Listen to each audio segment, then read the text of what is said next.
Viewers, Tollywood story এক্সপ্লেনারে সবাইকে অনেক অনেক স্বাগত জানিয়ে পরশুরামের আজকের পর্বের রিভিউ শুরু করছি। শুরুতেই দেখা যাচ্ছে আরাধ্যা পৌঁছে গেছে স্কুলের সামনে। এবার পৌঁছে যাওয়ার পর ওখানে কিন্তু তার আগে থেকেই পৌঁছে গেছে শীতল।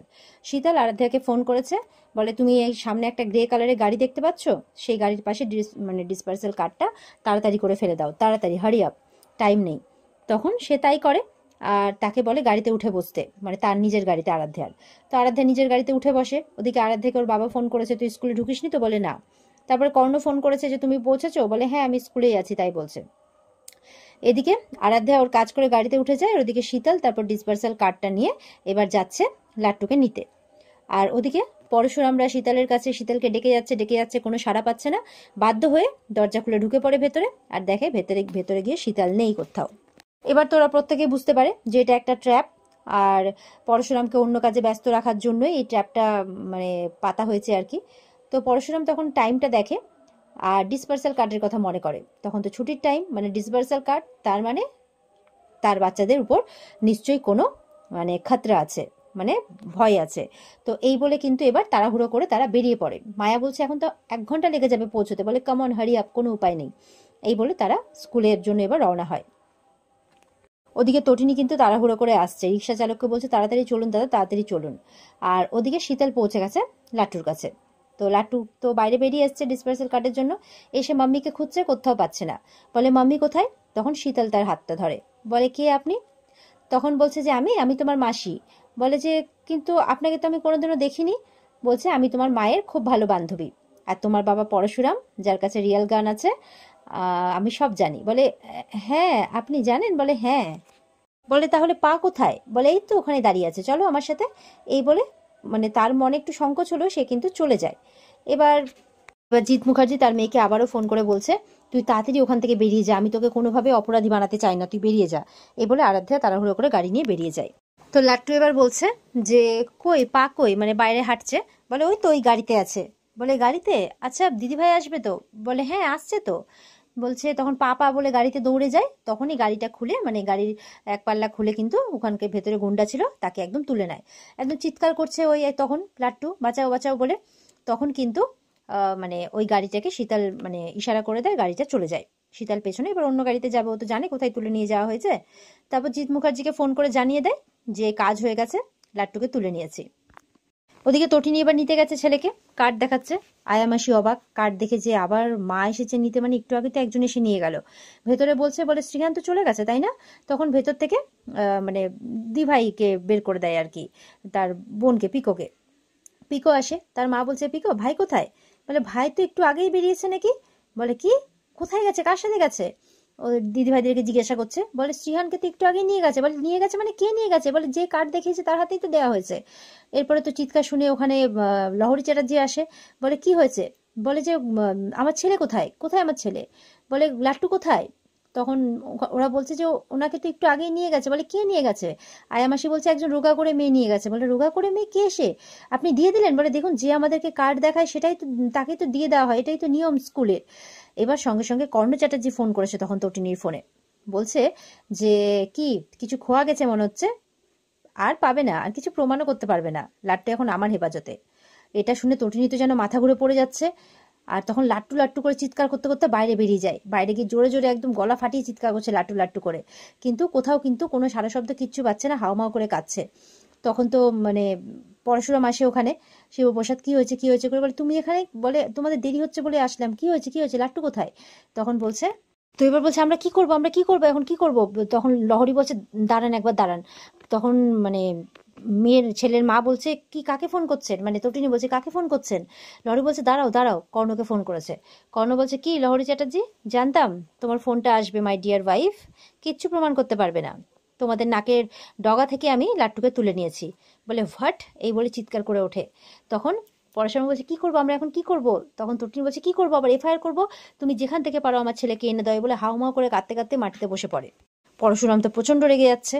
আরাধ্যার আরাধ্যারা তাদের দিদিকে জানিয়েছে, তার দিদি চলে গেছে দৌড়ে কর্ণ চ্যাটার্জির বাড়িতে আর চিৎকার করে কর্ণকে প্রশ্ন করছে, কোথায় লাট্টু, কোথায় বলুন লাট্টু কোথায়। হ্যাঁ, আমি ভালো করে জানি যে আপনি কিন্তু ওকে কিডন্যাপ করেছেন, আমি ভালো করে জানি এটা, বলুন কোথায়, আর আরাধ্যা কোথায়, কবির কোথায়। একজন মহিলা নাকি লাট্টুকে নিয়ে গেছে, কে সেই মহিলা বলুন, আমাকে বলুন, আমি কিন্তু আপনাকে দেখে নেব কোর্টে, আমি বলে দিলাম।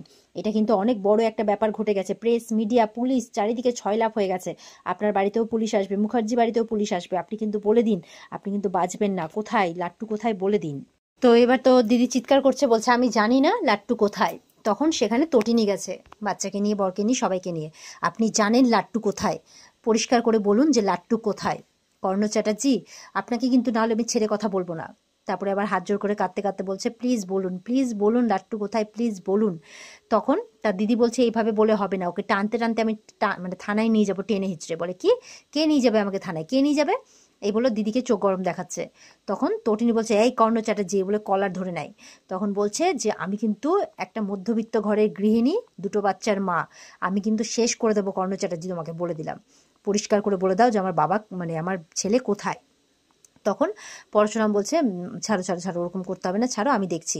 এই বলে নিজে হাত জোর করে বলতে থাকে যে বলুন আমার ছেলে কোথায়, বলুন বলুন লাট্টু কোথায়, প্লিজ বলে দিন, প্লিজ বলে দিন। দেখুন আমি একজন মধ্যবিত্ত বাবা, আর ওই মায়ের ছেলেকে ছাড়া কিচ্ছু নেই, বিশ্বাস করুন কিচ্ছু নেই। আর ওই ছেলেকে আমি নিজে আঙ্গুল করে মানে আমার হাতের আঙ্গুল ধরেও হাঁটতে শিখেছে, আমি ওর খেলার সঙ্গী, প্লিজ বলে দিন আমার ছেলেটা কোথায়, প্লিজ বলে দিন। তো পরশুরাম তো খুব কাকতি মিনতি করছে, আর তার মেয়ে এদিকে কি করছে, দুষ্টু দাদু বলে কিন্তু তার পায়ে পড়ে গেছে যে দুষ্টু দাদু প্লিজ বলো না আমার ভাই কোথায়, আমার ভাইকে দাও না, আমার ফিরিয়ে দাও না, আমার ভাইকে ফিরিয়ে দাও না। তার মেয়ে এইভাবে কর্ণের পায়ে পড়েছে, এটা দেখে কিন্তু একদম তটিনী আর পরশুরাম একদম সহ্য করতে পারছে না, তাদের চোখে কিন্তু জল এসে গেছে। এমনি তাদের ছেলের জন্য মন খারাপ, তার মধ্যে তার মেয়েকে ওইভাবে দেখে তাদের মোটেও ভালো লাগছে না যে কর্ণ চ্যাটার্জির মতো একটা নোংরা মানুষের পায়ে পড়া, মানে সত্যি কথা এটা কেউ সহ্য করতে পারছে না। তটিনী তো বলছে, ভালো চান তো বলে দিন আমার লাট্টু কোথায়, লাট্টুকে কিডন্যাপ করা, এখানে পুলিশ আসবে আপনার বাড়িতে, স্কুলের সমস্ত গার্জেনরা আসবে, আপনি চেনেন না আমাকে, বলুন লাট্টু কোথায়, বলুন লাট্টু কোথায়, বলুন, চিৎকার করে বলছে তটিনী আর কেঁদে যাচ্ছে। আর ওদিকে তখন মানে কর্ণ বলছে, ঠিক আছে বলবো, কিন্তু তার আগে অ্যাডভোকেটকে তাড়াও। পরশুরামকে বলছে, পরশুরাম বলছে আচ্ছা আচ্ছা ঠিক আছে আমি বলছি। তটিনী কিন্তু চিৎকার করেই যাচ্ছে, বলুন কোথায়, বলুন আমার ছেলে কোথায়। এদিকে পরশুরাম চুপ করাচ্ছে, বলে কেন তুমি এত কাওয়ার্ডলেস কেন, মানে এত কাওয়ার্ড কেন, এত স্পাইনলেস কেন তুমি, কেন কেন কেন এত ভয় পাও বলো। আমি মানছি আমরা অতি সাধারণ, তা বলে কি সবসময় সবার মার খাবো নাকি? হ্যাঁ, কি মনে করেছো তুমি, কেন কেন এরকম ভয় পাচ্ছ, এত কেন ভয় পেয়ে চলবো আমরা? এইভাবে বলে যাচ্ছে, আমি জানি এই লোকটা সবকিছু করেছে, আমি জানি, বলুন আমার ছেলে কোথায়, বারবার বলে যাচ্ছে। আর নিজের স্বামীর উপরেও রেগে যাচ্ছে। এরপরে দেখছে বউ রেগে গেছে, বাচ্চাটাও কাঁদছে, বলে চিন্তা করো না, ওনার হাজারটা লোক আছে কিন্তু আমাদের একজন আছে, তাই পাল্লা আমাদের ভারী, শিবপ্রসাদ বলছে। তখন তটিনী বলছে, কে আছে? তখন শিবপ্রসাদ বলছে, পরশুরাম। কর্ণ বলছে, ডাকো পরশুরামকে, ডাকো, আমি দেখতে চাই ওকে, আমি ওকে সামনে পেয়ে ঝাঁঝরা করে দেব, আর তুমি তোমাদের ছেলেকে ফেরত পাবে। তার আগে কবিরের কেসটা তুলে নাও, একদিকে কবির ছাড়া পাবে, আরেকদিকে লাট্টু তোমাদের কাছে ফিরে আসবে, তাই বলছে। ওদিকে লাট্টুকে বোধহয় অজ্ঞান করে দিয়েছিল, জ্ঞান ফিরতে বলছে, এ কি তোমরা কি করছো, আমি কোথায়, পা কোথায়, পা আমার জন্য বাড়িতে অপেক্ষা করছে, তোমরা এখানে মেডিসিন খাচ্ছ, মেডিসিন খাওয়া শরীরের পক্ষে খারাপ, কি করছো তোমরা, আমাকে ছাড়ো, বাড়িতে আমার জন্য ভেটকি মাছ রান্না করেছে পা, আমি বাড়িতে ভেটকি মাছ খাবো, বাড়িতে গিয়ে আমি ভেটকি মাছ খেতে খুব ভালোবাসি, ছাড়ো আমাকে ছাড়ো, কেন আটকে রেখেছো বলো, কেন আটকে রেখেছো, এই বলে চিৎকার করে যাচ্ছে গুন্ডাগুলোর কানের সামনে। এবার একজন উঠে বলে, এই চুপ, চল ওখানে গিয়ে বস চল, আর ভয় পেয়ে তখন জায়গা মতো বসে পড়ে, আর ভয়ে চুপ করে যায় লাট্টু। তো এবার লাট্টু বলছে, পরশুরাম আসবে, রিয়াল গান নিয়ে আসবে, দেখবে তোমাদের সবকে একদম গুলি করে উড়িয়ে দেবে, এইভাবে বলছে। তখন আসে কর্ণ, বলে কি ব্যাপার দাদু ভাই, বলে দুষ্টু দাদু, বলছে যে কি ভয় করছে, বলছে আমাকে ছেড়ে দাও, আমি বাড়ি যাব। বলে যাবে তো অবশ্যই যাবে। বলে আমার খিদে পেয়েছে, আমার কিচ্ছু ভালো লাগছে না। বলে খিদে পেয়েছে, এই ওর জন্য মাটন নিয়ে আয়। বলে না আমি খাবো না। বলে কেন? বলে মাম্মি বকবে, মাম্মি বাইরের কারো কাছ থেকে কিছু খেতে বারণ করেছে। বলে ও আচ্ছা আচ্ছা।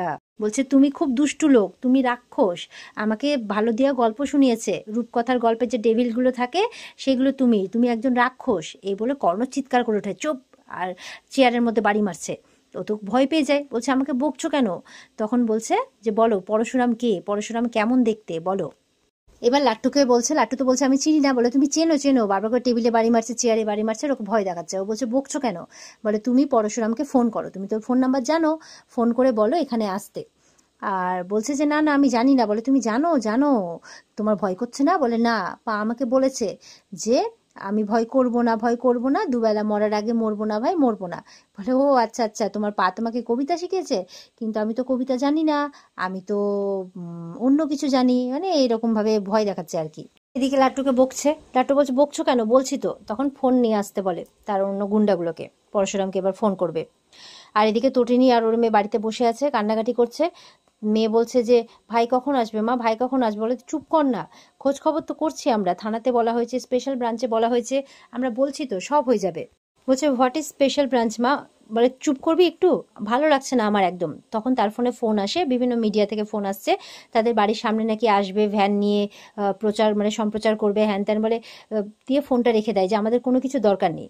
পরশুরাম বলছে কি হয়েছে? বলে দেখো না আমাদের বাড়ির সামনে নাকি আসবে ভ্যান, কি সব ভ্যান ট্যান সব নিয়ে। আমরা কি চিড়িয়াখানার লোক নাকি? হ্যাঁ চিড়িয়াখানার লোক আমরা, এখানে খেলা করছি নাকি কোনো? হ্যাঁ আমার ছেলেটাকে খুঁজে পাওয়া যাচ্ছে না, এই মানুষজন কি শুরু করেছে সপ্তাহে বলছে। এদিকে তটিনী বলছে আমার ছেলেকে যেখান থেকে পারো নিয়ে আসো। এই বলতে বলতে পরশুরামের না ফোন বেজে উঠেছে, পার্সোনাল ফোন যেটা ভেতরে রাখে বেজে উঠেছে, মানে ভাইব্রেট হচ্ছে। কেউ বুঝতে পারেনি, পরশুরাম বুঝতে পেরেছে। বলছে ঠিক আছে আমাকে 1 মিনিট দাও, আমি আসছি। বলে না তুমি কোথাও যাবে না এখন। বলে আমাকে 1 মিনিট দাও, আমি নিচে দেখে আসি কোনো সাংবাদিক আসছে কিনা, 1 মিনিট দাও। বলে না না তুমি কোথাও যাবে না, কোথাও যাবে না, আমার ছেলেকে যেখান থেকে পারো এনে দাও। পরশুরাম বলছে ঠিক আছে বাবা, কিচ্ছু হবে না, আমি এনে দেবো। এই বলে নিচে যাই, তখন আবার তটিনী বলছে কোথায় যাচ্ছ? কিন্তু পরশুরাম কিন্তু কোনো কথা না শুনে চলে যায়। তখন তটিনী বলছে কোথায় গেল এইভাবে লোকটা হট করে? তার মেয়েও জিজ্ঞাসা করছে, বলে আমি কিছু বুঝতে পারছি না। তখন নিচে গিয়ে কিন্তু দেখছে সৌরভ ফোন করেছে, সৌরভের ফোনটা রিসিভ করে। সৌরভ বলছে যে আমরা কর্ণ চ্যাটার্জির বাড়ি আর মুখার্জি বাড়ি চারপাশ দিয়ে একদম ঘিরে ফেলেছি, একটা মাছিও বেরোতে পারবে না এরকম ভাবে। তো বলছে যে কিন্তু আমরা লাট্টুকে ট্রেস করতে পারছি না।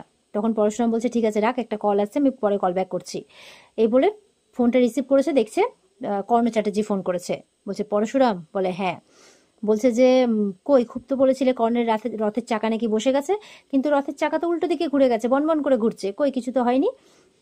তখন বলছে যে যেখানে বলছি সেখানে চুপচাপ চলে এসো, তোমার হাতে 60 মিনিট টাইম আছে, 60 মিনিটের মধ্যে না আসতে গেলে কিন্তু তোমার ছেলেকে আমি কিছু একটা করে দেবো। তখন বলছে কি করে বুঝবো যে আমার ছেলে তোমাদের কাছে আছে, মানে শ্রীহান তোমাদের কাছে আছে? তখন বলছে যে কথা বলো। তখন লাট্টু কথা বলছে, পরশুরাম মাই হিরো, আমাকে প্লিজ সেভ করো এখান থেকে, প্লিজ সেভ মি পরশুরাম। ওরা না আমাকে খুব বকছে জানো তো, আমাকে মাটন খেতে দিয়েছিল কিন্তু আমি খাইনি, মা বলেছে বাইরে কোনো কিছু না খেতে, তাই আমি খাইনি, আমি বাড়িতে গিয়ে পায়ের হাতের ভেটকি মাছ খাবো, আমাকে সেভ করো পরশুরাম, প্লিজ সেভ মি, তাই বলছে। তখন ওদিকে তো এইসব কথা শুনে পরশুরামের মনটা প্রচন্ড খারাপ হয়ে যায়, সে প্রকাশ করতে পারছে না। ওদিকে তখন কর্ণ ফোনটা কাড়িয়ে নিয়ে নেয় যে অনলি 60 মিনিটস, তার মধ্যে যা করার করো, এই বলে ফোনটা রেখে দেয়। ফোনটা রাখতেই তখন মায়াকে ফোন করে পরশুরাম আর বলে একটা নাম্বার পাঠাচ্ছি, তাড়াতাড়ি ট্রেস করো। আমি জানি না ওখানে গিয়ে আমরা লাট্টুকে পাবো না, তবে আমরা ট্রেসটা করে কমসে কম দেখি ঠিকানাটা কোথায়। একটা রিস্ক তো আমাদের নিতেই হবে, হাতে মাত্র 59 মিনিট টাইম আছে, তার মধ্যেই যা করার করতে হবে, আর আমার টিম লাগবে, তাই বলছে মায়াকে। এরপর পরশুরামকে কিন্তু মানে পরশুরাম মায়াকে সবকিছু ভালো করে বুঝিয়ে দেয় যে কিভাবে টিমকে নিয়ে কোথায় কিভাবে কি করতে হবে। মায়াও তখন সৌরভকে বলে হারি আপ সৌরভ, চলো এক্ষুনি বেরোতে হবে, বলে বেরিয়ে পড়ে। এবার তো পরশুরাম বলছে তোমার রথের চাকা নয়, তোমার আস্ত রথটাকে আছড়ে মারবো আমি, তাই বলছে তুমি জানো না তুমি কত বড় ভুল করেছো। একদম চোখ মুখ বড় বড় করে বলছে পরশুরাম, প্রচন্ড রেগে গেছে। আর এখানে আজকের পর্ব শেষ হয়ে যায়। তো এই ছিল আজকের পর্বের রিভিউ। ভালো লেগে থাকলে কমেন্টে জানাবে, আর আমাদের সাথে জুড়তে চ্যানেলকে সাবস্ক্রাইব অবশ্যই করবে। দেখা হবে তোমাদের সাথে আগামীকালকে, সবাই খুব ভালো থাকবে। আজকের মতো এই পর্যন্তই, টাটা।